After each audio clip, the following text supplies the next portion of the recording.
শাকিব খানকে নিয়ে টোল করলে শাকিব খান পাত্তা দেন না, আপনিও কি সেই পথেই হাঁটছেন? একই তো কথা বললাম একটু আগে। Thank you. Dhallywood queen Apu Biswas আবারও সংবাদের শিরোনামে। তবে এবার কোনো সিনেমা বা ব্যক্তিগত জীবন নিয়ে নয়, বরং তার সাফল্যের মুকুটে যুক্ত হল আরও একটি পালক। সম্প্রতি একটি জমকালো অ্যাওয়ার্ড অনুষ্ঠানে অংশ নেন তিনি, যেখানে তাঁকে ঘিরে ভক্ত ও সাংবাদিকদের ছিল উপচে পড়া ভিড়। রূপালী পর্দার গ্ল্যামার আর হাসিতে আবারও দর্শকদের মাতালেন অপু বিশ্বাস।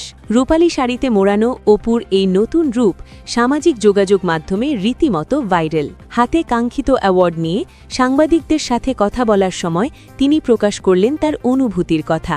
অপু বিশ্বাস তার বক্তব্যে বলেন, দর্শকদের ভালোবাসাই তার সবচেয়ে বড় প্রাপ্তি। সোশ্যাল মিডিয়া ট্রল বা সমালোচনা নিয়ে প্রশ্ন করা হলে তিনি খুব শান্ত ও আত্মবিশ্বাসের সাথে উত্তর দেন। তিনি জানান, বাইরের কে কি বলছে বা কে কোত্থেকে কি শিখছে তা নিয়ে তিনি খুব একটা ভাবেন না। মিথ্যা তো বলতে জানি না, তাই যা বলি আমার মনে হয় যে ক্যামেরার পেছনে মানুষ যারা আছেন বা দর্শক আছেন, প্রায় মানুষের সঙ্গে বিশেষ অনেক সহজ সরল এবং খোলা খাতা।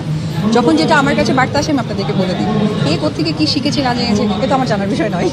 বরং তার কাজের প্রতি মানুষের বিশ্বাস আর ভালোবাসা তাকে সব সময় অনুপ্রাণিত করে।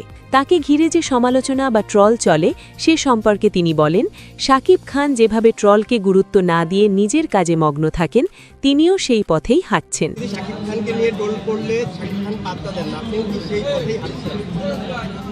একই তো কথা বললাম একটু আগে। Thank you. তার মূল লক্ষ্য দর্শকদের বিনোদিত করা এবং তাদের সাথে একটি স্বচ্ছ সম্পর্ক বজায় রাখা। অপু বিশ্বাসের এই আত্মবিশ্বাসী অবস্থান এটাই প্রমাণ করে যে তিনি শুধু একজন সফল অভিনেত্রী নন, বরং সমালোচনার মুখে কিভাবে অবিচল থাকতে হয় তাও জানেন। ভক্তদের